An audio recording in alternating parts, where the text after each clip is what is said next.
This segment is brought to you by Santa Fe Trail Meats in Overbrook, or visit us online at sftmeats.com. Hello friends, I'm Ernie Rodina and welcome to Ag AM in Kansas. And here we are again at one of my favorite places with my good friend Joe Bichelmeyer at the Bichelmeyer Land and Cattle Company at Silkville Ranch. 4,000 acres of just, you're living the life out here, Joe. Well, it is a piece of heaven right here on earth, and we enjoy it. Located near Williamsburg, which is about 60 miles south of Topeka. We love coming out here, and you got your friends out here working the cattle, helping you bring them, all low stress. It's what low stress is all about. Let's talk about the process that's taking place in working these calves. Well, we are all about low stress, and we emphasize that in our handling of our cattle. We gather cattle horseback, and cattle are less stressed with horses. We bring them to the pens, and we don't get real chargy or rammy with the cattle. We put a few in the alley, sort them, separate them, and then when the sorting and separating is done, the initial thing to do is to start the processing. And by processing, on the cows this time of year, we're giving them a fly tag, we're giving them an injectable wormer, and we're also giving them their breeding disorder shot to prevent breeding disorders, and it's a booster for that. They get it as heifer calves before they go to breeding.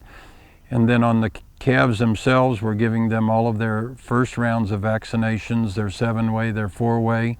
We also give them a drop of wormer, and we fly tag them. And that's to prevent stress down the line as these calves are growing, and allow them to not be bothered by outside sources such as the flies and things like that. And so all of these things pay big dividends, number one, in healthy cattle. And if you notice, when we're working cattle, there's nothing exciting about it or excitable about it. We do it in a low stress way. Low stress for the animals primarily, but safety and low stress for the people working the cattle. You know, you mentioned fly tags, and a lot of folks, one as far as procedure you do on top of the fly tags, because as you mentioned, flies, if you want to see stress on cows, don't do anything for the flies. Right. And you do the fly tags, you do the worming, and then you take it a step farther on feeding the wind and rain storm mineral with Alticid, which keeps what flies are out there, keep them from breeding, being the horn flies. Right, and that's very important. And I had to be shown the importance of that. I really didn't think that was that big of a factor in keeping flies off of the cattle, but when you never allow the fly to develop, and it's killed in the larva stage, I believe, in the feces of the animal. If you notice, we just worked a large group of cattle right here, and there's virtually no flies. And you start that ahead of the fly season to where the cattle have built up that into their system already, and it pays big dividends. Well, I commend you and your whole operation, what you do to control flies, because we all know that costs all kinds of health problems. They won't, and on the cow's end, they don't produce as much milk, which means a lighter calf and everything from that standpoint.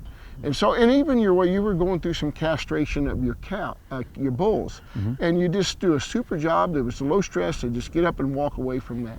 Well, we emphasize those types of things when we're working our cattle, and we do actual castration, and we found it to be less stressful and the most surefire method to make sure that we do what we're wanting to do. Well, we love coming out to Silkville Ranch, Bichelmeyer Land and Cattle Company. Thank you so much for being a part of Ag AM in Kansas. Thanks for having me, Ernie. We look forward to being back in the fall.